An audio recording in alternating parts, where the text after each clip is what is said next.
الرحمن الرحیم۔ ناظرین کرام، آج ہم بات کریں گے درود پاک کے حوالے سے، مگر اس سے پہلے درود پاک کی فضیلت سنتے ہیں۔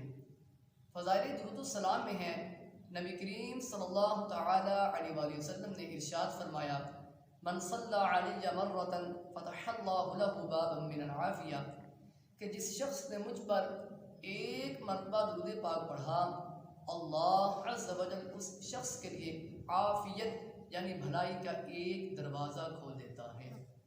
سبحان اللہ۔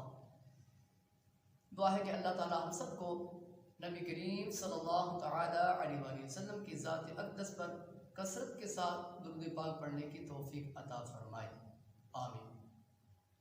ناظرین، درود پاک کے حوالے سے قرآن پاک پارہ نمبر 22 سورۃ الاحزاب کی آیت نمبر 56 میں اللہ تعالیٰ ارشاد فرماتا ہے، ان اللہ وملائکتہ یصلون علی النبی یا ایہا الذین آمنوا صلوا علیہ وسلموا تسلیما، بے شک میں اور میرے فرشتے آپ صلی اللہ تعالی علیہ وآلہ وسلم پر درود بھیجتے ہیں، اے ایمان والو تم بھی درود اور سلام بھیجو۔